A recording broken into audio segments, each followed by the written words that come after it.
दोस्तों, ये कहानी है एक ऐसे इंसान की जो अपनी जीवन यात्रा से भटक चुका था। लेकिन आप जानते ही हैं, जिसका कोई नहीं उसका भगवान होता है। कैसे एक सामान्य मानव के जीवन में बदलाव आया। तो अंत तक देखिए हमारी पूरी वीडियो, क्योंकि अधूरा ज्ञान ही जीवन में दुख देता है। तो आप भी भगवान में विश्वास रखते हैं, और अगर ये हमारी कहानी आपको पसंद आए तो कमेंट में हर हर महादेव लिख दीजिए, और हमारी चैनल समय यात्रा को सब्सक्राइब कीजिए। तो चलिए देखते हैं ये अद्भुत कहानी। मंदिर की पुरानी ईंटों पर समय की धूल जमी थी, पर उस धूल के बीच भी एक तरह की शांति थी। वह शांत गूंज जो घंटियों और मंत्रों के बीच रच बसती है। गांव के बाहर उसी मंदिर के पीछे बंजर पत्थर की जमीन पर बैठा था रामलाल।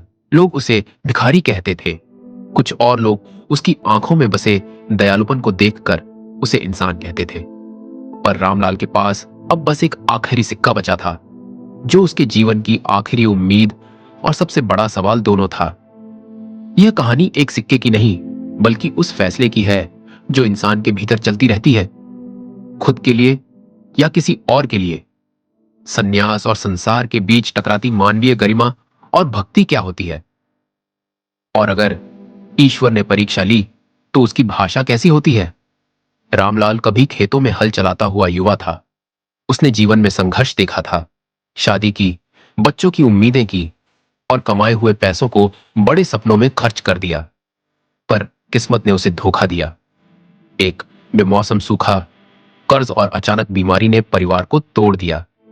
धीरे धीरे घर, खेत और सम्मान सब कुछ चला गया। गांव के लोग मानते थे कि जो पत्थर की तरह गिरा वही संभल कर फिर खड़ा होता है। पर रामलाल के लिए हर गिरना एक नई चोट लेकर आता। उसकी पत्नी ने एक दिन कहा था, रमेश, हर आदमी की परीक्षा होती है, जो सच्चा हो वही बचता है। उस वक्त रामलाल ने सोचा था कि परीक्षा कब तक चलेगी। समय ने उसे बदला। ना तो उसकी पीठ सीधी रह गई, ना ही उसकी आंखों की चमक। पर वह मंदिर के पास आकर बैठने लगा। वहां की शांति उसकी थकी आत्मा को कुछ पल का आराम देती थी। उसकी जिबाह पर एक छोटी सी लकीर, और हाथों में अब सिर्फ एक आखिरी सिक्का, जो किसी ने उसे बचाकर रखा होगा, या शायद भाग्य ने उसे छोड़ दिया था। मंदिर गांव का केंद्र था। सुबह की आरती से लेकर शाम की चौकड़ी तक लोग आते जाते रहे। पुजारी का परिवार सदियों से मंदिर की देखभाल करता आया था। पुजारी दीन बंधु नाम ही उसकी पहचान थी। वह एक साधारण लेकिन आदरणीय व्यक्ति था। लोग उसके बुलंद स्वर में कला कलियों की तरह अपने दुखों को समेटकर लौटते थे। पर समाज दो हिस्सों में बटा हुआ था। कुछ लोग रामलाल के पास आते और उसे भीख दे जाते, पर उनमें झलकती सहानुभूति के पीछे अक्सर तिरस्कार भी भरा होता। दूसरे लोग थे महिलाएं, जो रोटियों का थैला लेकर आती, वृद्ध जो दूध साझा करते, और बच्चे जो रामलाल से अपने खिलौने बांटते। यही छोटी छोटी दान राशियां रामलाल के दिन चलाती। एक दिन गांव के पंचायत में चर्चा हुई। मंदिर के बाहर भीख मांगने वालों के कारण क्या मंदिर की पवित्रता पर असर पड़ रहा है। कुछ लोगों ने कहा कि भिखारियों की वजह से श्रद्धालु डरते हैं। कुछ ने कहा कि यह मानवता की मजबूरी है। विवाद बढ़ा, और रामलाल की जिंदगी फिर एक बार पंचायत की ठंडक में झुलसने लगी। सभी मुश्किलों के बीच भी रामलाल के पास एक आखिरी सिक्का बचा था। उसे किसी ने कभी उसकी जेब में डाल दिया होगा, यह कोई नहीं जानता था। या शायद वह अपने पहले कमाए पैसों में से बचाकर रख चुका था। पर वह सिक्का उसके लिए सिर्फ सिक्का नहीं था। उसके पास बैठी हर मुस्कान, हर भूख से उठी हुई दुआ का प्रतिनिधि था। उस दिन सुबह की धूप कठोर थी। रामलाल ने देखा कि मंदिर के सामने एक बच्चे का झुका चेहरा आहिस्ता आहिस्ता बढ़ रहा है। उसकी आंखों में एक अजीब सी परछाई, जैसे किसी ने उस पर प्रकाश फेंका हो। उसने हाथ बढ़ाकर कहा, भैया, रोटी दे दो। उसकी आवाज इतनी मासूम थी कि रामलाल के भीतर एक पुराना दर्द ताजा हो गया। रामलाल ने सिक्का देखते हुए अपने हाथ के भीतर उसे सिकोड़ लिया। क्या वह मंदिर में चढ़ाएगा? क्या बच्ची को देगा? यह सवाल उसके दिल में तूफान जैसा घूम गया। मंदिर में सिक्का चढ़ाने का मतलब था ईश्वर से रहम की आस रखना। बच्ची को देने का मतलब था इंसानियत के कलेजे की सुनना। रामलाल ने अपने आप से कहा, भगवान को दे दूंगा, कल फिर कुछ मिल जाएगा। पर बच्चे की आंखों में वह उम्मीद थी जो उसे अपने बच्चों की याद दिलाती। रामलाल को अपना वो दौर याद आ गया जब उसके घर में भरपेट रोटी और प्रेम दोनों मिलते थे। वह उठने लगा, पर फिर बैठ गया। मन में एक द्वंद्व था, धार्मिक नियम बनाम मानवीय संवेदना। उसने देखा कि मंदिर के अंदर लोग चढ़ावा चढ़ा रहे हैं, कुछ सोना, कुछ फूल। बाहर बच्ची का पेट खाली था। ये दृश्य उसके भीतर से कुछ तोड़ गया। आखिरकार उसने सिक्का निकाला और बच्ची के हाथ में दे दिया। बच्ची ने सिक्का लेकर जैसे कोई खजाना पाकर खुशी से चहक दी। वह सिक्का उसके छोटे छोटे हाथों में चमका और उसने कहा, धन्यवाद भैया। बच्ची के हाथ में सिक्का आते ही हवा बदल गई। यह रामलाल की कल्पना थी या वास्तव में कुछ घटा, यह कहा नहीं जा सकता। पर भीड़ में एक हल्की सी गूंज फैली। मंदिर की घंटियां अचानक तेज होने लगी और बच्ची के होठों पर जो मुस्कान थी वह किसी सामान्य मुस्कान जैसी नहीं थी। कुछ ही क्षणों में बच्ची भीड़ में से गायब हो गई। कोई धक्का नहीं, कोई तमाशा नहीं, बस वह मुस्कान और खाली पंक्ति जहां वह खड़ी थी। रामलाल के दिल ने एक छलांग लगाई। क्या उसने सच में एक चुड़ैल को सिक्का दिया था, या शायद कोई देवी का रूप जिसे उसने पहचाना ही नहीं। इसी समय मंदिर का दरवाजा खुला और पुजारी दीनबंधु बाहर आए। उनके चेहरे पर एक गंभीर परंतु दयालु भाव था। उन्होंने रामलाल की तरफ देखा और बोले, बेटा, भगवान ने तेरी परीक्षा ली थी। उनके शब्द हवा में ठहर गए और गांव वाले चौंके।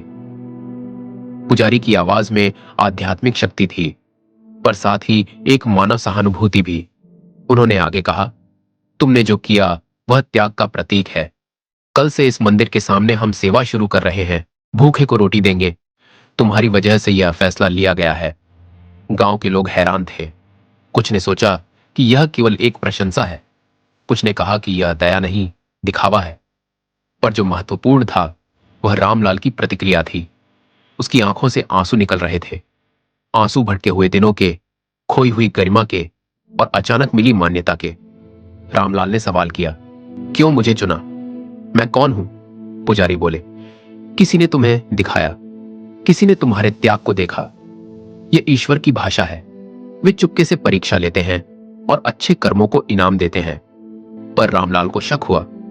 उसने देखा कि बच्ची के आते ही मंदिर की घंटियां तेज हुई थीं और हवा में एक मीठी खुशबू फैल गई थी, जैसे किसी ने फूलों का गुच्छा फेंका हो। वह पल इतना असाधारण था कि रामलाल को गले लगकर रोने का मन हुआ। अगले दिन मंदिर के बाहर एक बड़ा सा मंच बनाया गया। दीनबंधु ने गांव वालों से कहा कि अब हर दिन कुछ रोटियां बांटी जाएंगी और जरूरतमंदों की मदद की जाएगी। यह सिर्फ दान नहीं था, यह समाज की चेतना का बदलना था। लोगों ने देखा कि वही जो कल तक गुमनाम था, आज उसका नाम सबकी जुबां पर है। रामलाल अब भी वही पुराने कपड़े पहनता, पर लोगों की आंखों में उसका सम्मान बढ़ गया। बच्चे उससे खिलौने मांगने लगे। महिलाएं उसे बाहर बैठने के लिए चूल्हे की गर्म रोटियां देती। पर बदलाव में भी सच्चाई थी। कुछ लोग आलोचना कर रहे थे कि यह सब सिर्फ दिखावा है। कुछ कह रहे थे कि यह रामलाल की निजी जीत नहीं बल्कि समाज की हार है, कि हम ऐसे हाल तक क्यों पहुंच गए कि इंसान को भिखारियों के रूप में देखना पड़े। रामलाल के लिए असली परीक्षा तब शुरू हुई जब सम्मान और सुविधाएं आईं। वह डर गया कि क्या अब उसके पास फिर से गर्व आ जाएगा, क्या यह उसके पुराने घमंड का फिर से जन्म है। उसने देखा कि जब लोग उसे देखकर मुस्कुराते तो उसके कदम स्वतः सीने में बड़े हुए नजर आए। रामलाल ने सोचा, मैंने सिक्का क्यों दिया? क्या मैंने उसे इसलिए दिया कि कुछ बदले? उसका मन उठापटक कर रहा था। वह रोज सुबह मंदिर आता, प्रार्थना करता और खामोशी से बैठकर अपने अतीत को याद करता। एक शाम जब वह मंदिर के पास बैठा था, एक वृद्ध महिला आई और बोली, तुमने जो किया उसने हमारे गांव को बदल दिया। उसने रामलाल की ओर देखा और कहा, तुमने हमें याद दिलाया कि दया करने का असली अर्थ क्या होता है। उनकी बातें रामलाल के भीतर की दरारों पर मरहम लगा गई। उसने महसूस किया कि असली बदलाव बाहर नहीं, अंदर होता है। जब उसने सिक्का दिया तब वह खाली हाथ नहीं था। उसने अपना अभिमान, अपना भय और अपनी शर्म भी वहीं छोड़ दी थी। समुदाय के उत्साह के बीच एक रात पुजारी ने रामलाल को बुलाया। मंदिर की पीछे की गली में लाइटें मंद थीं और चांदनी ही सब कुछ रोशन कर रही थी। पुजारी ने धीरे से कहा, वो छोटी बच्ची तुमने देखा ना, वह केवल एक साधारण बच्ची नहीं थी। रामलाल चौंका। क्या आप कहते हैं कि वह देवी थी? पुजारी ने अल्प मुस्कान दी। हम कैसे जाने, पर कुछ लोग कहते हैं कि कल जब वह आई थी उसने हमारी प्रार्थनाओं में भी आवाज दी। कुछ ने कहा कि उसके कदम जमीन को छूते ही फूल खिल गए। रामलाल ने मंदिर के माली से पूछा तो माली ने सिर हिलाया और बोला, मैंने देखा था। जहां वह खड़ी थी वहां की मिट्टी थोड़ी नम हो गई थी और उस जगह पर छोटे छोटे अंकुर दिखाई दिए। हम उसे देवी का रूप नहीं कहेंगे, पर अर्थ यही है कि वह साधारण नहीं थी। रामलाल के भीतर एक नया विश्वास पनपा। यह विश्वास कि कभी कभी ईश्वर हमारे सामने अपने रूप बदल कर आ जाते हैं ताकि हमारी संवेदना जाग सके। समय के साथ मंदिर के बाहर की सेवा नियमित हो गई। रामलाल अब केवल सेवा का लाभ उठाने वाला नहीं रहा, वह खुद सेवा में लग गया। वह सुबह जल्दी उठता, रोटी बांटता और बच्चों के साथ खेलता। उसकी उम्र ने उसे धीमा कर दिया था, पर उसका मन फिर से जवान था। उसने महसूस किया कि उसका जीवन अब सिर्फ जीने का नहीं, देने का भी है। उसके भीतर का सन्नाटा गीत में बदल गया।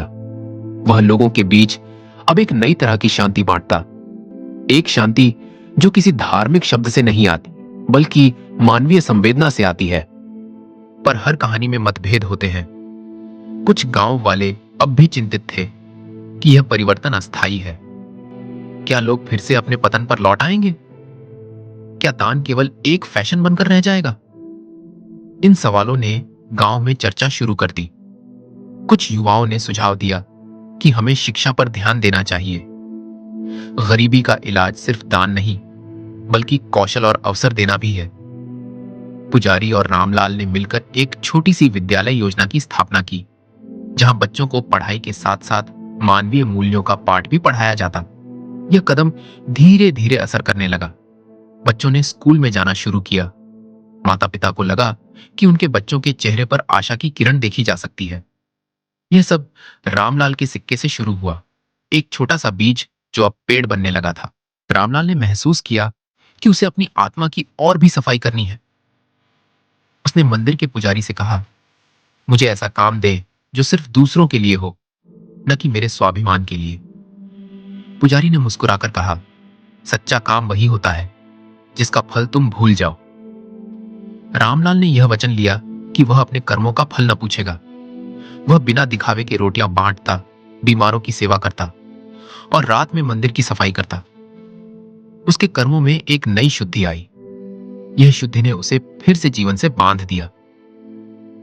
वर्ष गुजरे और रामलाल की उम्र ने उसे थका दिया। उसने महसूस किया कि अब उसका शरीर धीमा हो रहा है, पर आत्मा विचलित नहीं। गांव वाले अब उसे घर जैसा अपनाते, बच्चे उसके पास आते और कहानियां सुनते। पुजारी ने उसे पास में रहने के लिए कहा, पर रामलाल ने मना कर दिया। मुझे वहीं अच्छा लगता है जहां मैं सबसे ज्यादा जरूरी हूं। एक दिन रात को उसने चांदनी में मंदिर के पीछे अकेले बैठकर अपने जीवन को याद किया। उसने सोचा, उस सिक्के ने उसे क्या दिया? केवल भोजन? नहीं, उसने उसे गरिमा, उद्देश्य और एक ऐसी समझ दी कि इंसानियत गहरे रूप में क्या होती है। एक सर्द सुबह गांव ने रामलाल के लिए एक छोटी सी विदाई सभा रखी और उसको गांव के सभी लोगों ने उसे सम्मान दिया जिसका वो हकदार था। अगर आपको हमारी ये कहानी पसंद आई हो तो इस वीडियो को लाइक और कमेंट कीजिए और हमारी चैनल समय यात्रा को सब्सक्राइब कीजिए। धन्यवाद।